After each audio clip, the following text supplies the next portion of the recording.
Opa, falei, bom? Acho que geral já tá sabendo da treta que tá rolando entre um dos ministros do STF e o Elon Musk, né?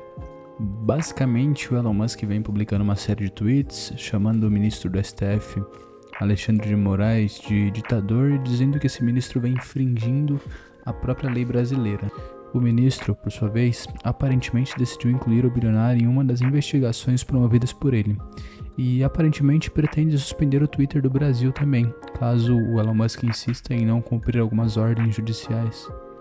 Vale mencionar que toda essa treta começou porque o Elon Musk disse que não cumpriria uma ordem judicial, pois supostamente essa ordem violaria as próprias leis do país. Supostamente também o bilionário recebeu essa ordem onde o ministro manda apagar diversas contas de sua rede social e supostamente determinou também que essa ordem fosse cumprida secretamente, ou seja, sem revelar quem foi que deu essa ordem, né? Que a ordem veio do STF, mais especificamente do ministro em questão. Lembrando que diante de toda essa informação dada existe um grande supostamente. Em primeiro lugar, eu só quero deixar claro que eu não coloco a minha mão no fogo por ninguém. Então, o intuito desse vídeo não é defender um dos dois. Outra coisa que é importante esclarecer é que também não tenho a intenção de tomar um lado político nesse vídeo. Vou apenas opinar como um brasileiro que está acompanhando toda essa treta de fora e torcendo para que aconteça o melhor para o nosso país.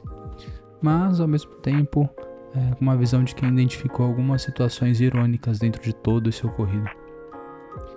Podemos dizer que todo esse embate se dá em torno de uma pauta, a liberdade de expressão. Essa discussão que não é nada nova, aliás, é uma discussão extremamente antiga, e com a força que as redes sociais vêm ganhando sobre a humanidade, essa pauta voltou a todo vapor. Tem quem acredite no Elon Musk, acredite que ele veio em defesa da liberdade de expressão, e tem quem diga que é apenas um blefe, ou uma estratégia com o intuito de lucrar com o Brasil.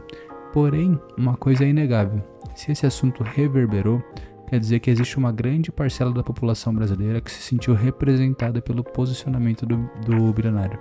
Existem sim muitas pessoas que estão sentindo um certo medo do Poder Judiciário, em especial da nossa Suprema Corte, que tem a função de proteger a nossa Constituição.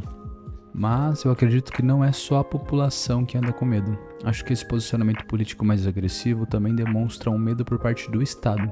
Acho que os políticos em geral têm medo de que o Estado tenha sua soberania afetada por conta do poder que a rede social dá na mão das pessoas. Então, apesar do intuito do vídeo não ser tomar um posicionamento político, eu acredito sim que toda essa discussão tem muito mais a ver com interesses políticos do que especificamente sobre o direito de liberdade de expressão. E eu, pessoalmente, tenho uma opinião bem equilibrada sobre isso. Concordo que a liberdade de expressão não é um direito absoluto, até porque no nosso ordenamento jurídico não existe nenhum direito absoluto. Você tem direito de liberdade, desde que não cometa um crime, pois aí seu direito de liberdade pode ser relativizado e você ser preso. Você tem direito à vida, desde que não cometa nenhuma violência contra outra pessoa, pois essa pessoa pode agir em legítima defesa e, caso ela te mate, pronto, seu direito de vida também foi relativizado. Temos o direito de propriedade, até que o Estado precise dela para utilizá-la em prol do bem comum. Aí seu direito de propriedade é relativizado e o Estado, mediante indenização, tira sua propriedade através da desapropriação. E não é diferente com a liberdade de expressão. Eu vou ser sincero, eu concordo com isso, até porque se não houvesse limite para essa liberdade de expressão, não existiria um controle sobre os crimes contra a honra, que eu já abordei muito aqui no canal: calúnia, difamação, injúria. E quando eu falo injúria, eu quero abranger também qualquer tipo de preconceito. Mas em relação a isso, eu acho que existe um ponto que deve ter o máximo de atenção sobre ele. Até que ponto essa limitação da liberdade de expressão é realmente benéfica? Eu digo isso porque existem alguns assuntos que se tornam extremamente subjetivos e facilmente manipuláveis. Acho que todo mundo concorda que ninguém deve sair ofendendo, imputando falsos crimes, sendo preconceituoso em relação à cor, etnia, gênero, sexualidade, certo? Então, quanto a isso, estamos de acordo, eu acho.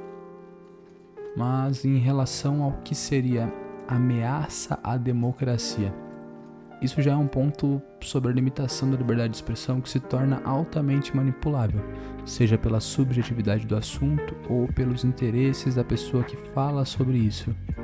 Para ficar mais fácil de entender, vamos pensar na palavra democracia etimologicamente falando. Essa palavra ela tem origem do grego, onde demos se refere a povo e kratos a poder, ou seja, basicamente quer dizer poder do povo. E é daí que surgiu esse regime político que conhecemos hoje, onde o poder do povo é exercido principalmente através dos votos, que elegem seus representantes para comporem os três poderes. Ou seja, levando em conta isso, já dá para entender o que eu quero dizer. Para considerar que uma opinião ameaça a democracia, devemos considerar que essa opinião teria a capacidade de afetar o sistema político em que vivemos atualmente. Isso pode ser interpretado de diversas formas e pode ser utilizado para combater qualquer opinião contrária à forma de pensar de quem está no poder. Daí que vem o argumento de que a limitação da liberdade de expressão pode facilmente se tornar censura. Ou seja, é um assunto extremamente complexo que, ao ser tratado, precisa do máximo de atenção e cuidado possível, mas infelizmente não é isso que vemos atualmente. Mas enfim, voltando para toda essa treta que está acontecendo, existe uma coisa que me deixou muito intrigado.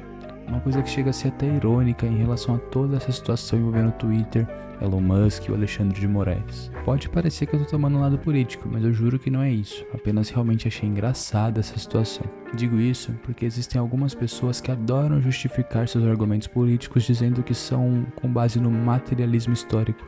E essas mesmas pessoas ficam extremamente nervosas quando veem um lunático aí defendendo a época da ditadura militar, dizendo que era só não fazer coisa errada que não lhe aconteceria nada. Só deixando claro que não estou defendendo essa época e também não estou comparando a época em si com os tempos atuais. Mas essas mesmas pessoas que odeiam esses argumentos, hoje estão falando, é só não falar bosta que você não é censurado. Isso é no mínimo irônico, né? Mas enfim, acredito que toda essa situação é muito complicada para o nosso país.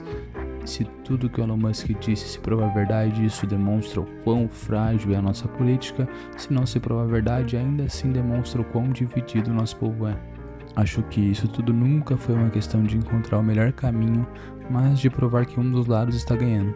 Parece até que a política está sendo tratada como time de futebol.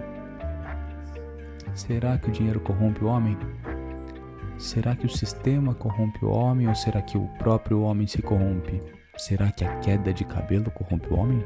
Ou o excesso de cabelo faz isso? Sinceramente eu não sei, mas cada vez mais a minha esperança na humanidade se perde. É isso, obrigado para quem acompanhou até aqui, se inscreve no canal para contribuir com o crescimento. Valeu, abraço e fui!